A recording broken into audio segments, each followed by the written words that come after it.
Previous వీడియోలో యుద్ధానికి ఉరకలు వేసిన ఆ మహావీరుడు ఒక్కసారిగా కుప్పకూలిపోవడం చూశాం కదా. తన కళ్ళ ముందు ఉన్న బంధువులను చూసి అర్జునుడి గుండెల్లో ఏదో తెలియని భయం, జాలి మొదలయ్యాయి. ఆ వీరుడు చివరకు శ్రీకృష్ణుడితో ఏమన్నాడో ఇవాళ తెలుసుకుందామా?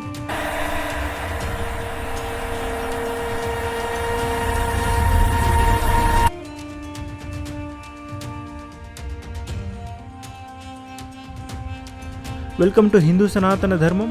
ఇక్కడ మన సనాతన ధర్మం యొక్క గొప్ప కథలు, ఆధ్యాత్మిక జ్ఞానం గురించి మీతో పంచుకుంటాం. ఇంకా మా ఛానల్ని సబ్స్క్రైబ్ చేయని వాళ్ళు ఉంటే ఇప్పుడే సబ్స్క్రైబ్ చేసుకోండి and hit that bell icon so you never miss an update. ఇంకా లేట్ చేయకుండా స్టార్ట్ చేద్దామా? సంజయుడు ధృతరాష్ట్రుడికి చెప్పిన 28వ శ్లోకం ఇది. కృపయా పరయా విష్టో విషిదన్నిదమబ్రవీత్.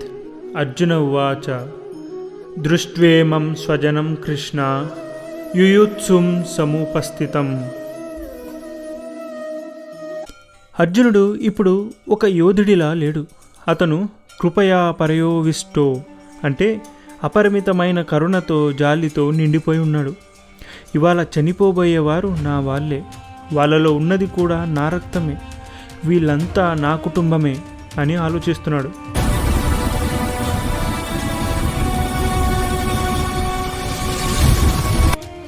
ఈ భావన నుంచే వాత్సల్యం పుడుతుంది, తరువాత మమకారం పెరుగుతుంది, అప్పుడు చివరికి మిగిలేది వేదన మాత్రమే.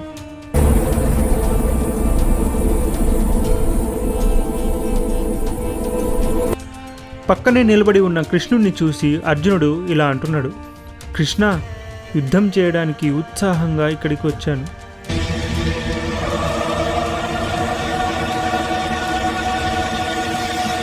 కానీ ఈ స్వజనాన్ని అంటే నా స్వంత మనుషులను చూస్తుంటే నా గుండె తరుక్కుపోతోంది, నా కాళ్ళు తడబడుతున్నాయి, శరీరం బలహీనమవుతోంది, మనస్సు నిరాశలో మునిగిపోతోంది కృష్ణ అని అంటున్నాడు.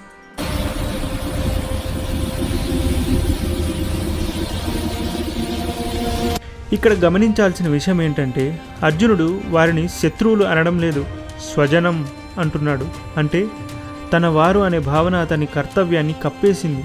అప్పటిదాకా ఎదురుగా ఉన్నది అధర్మం అనుకున్న అర్జునుడికి ఇప్పుడు కేవలం అన్నదమ్ములు, బంధువులు మాత్రమే కనిపిస్తున్నారు.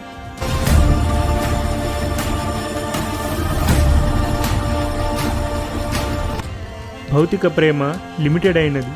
అది నా వాళ్ళు, నీ వాళ్ళు అని విడగొడుతుంది. భౌతిక అనుబంధం అతని కర్తవ్యానికి దూరం చేస్తోంది. ఇదే కారణంగా అతడు యుద్ధం చేయడానికి భయపడుతున్నాడు. కానీ ఆధ్యాత్మిక ప్రేమ విశాలమైనది, అది అందరినీ ఒక్కటిగా చూస్తుంది. భగవత్ ప్రేమ ఒక సముద్రం లాంటిది, అందరూ అందులోనే ఇమిడిపోతారు.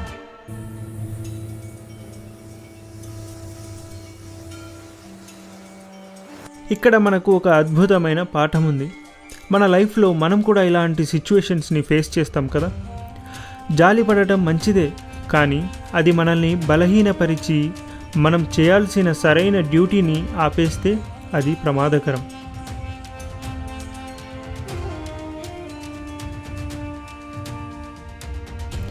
భగవద్గీత మనకు నేర్పేది ఏంటంటే భావోద్వేగాలు సహజం, కానీ అవి మన ఇంటెలిజెన్స్ని మరుగున పడేయకూడదు.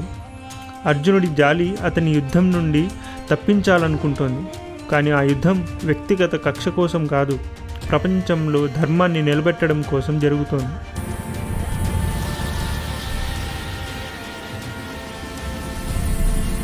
మనం కూడా మన భావోద్వేగాల వల్ల మన బాధ్యతల నుండి పారిపోతున్నామేమో ఒక్కసారి ఆలోచించుకోవాలి.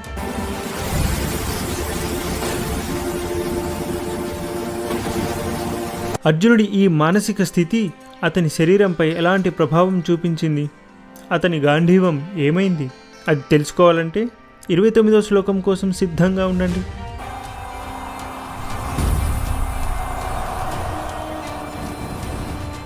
మీకు ఈ వీడియో నచ్చినట్లయితే లైక్ చేయండి అండ్ కమెంట్స్లో మీ అభిప్రాయాన్ని మెన్షన్ చేయండి. మరీ ముఖ్యంగా ఈ వీడియోని మీ ఫ్రెండ్స్ అండ్ ఫ్యామిలీ మెంబర్స్తో షేర్ చేయండి.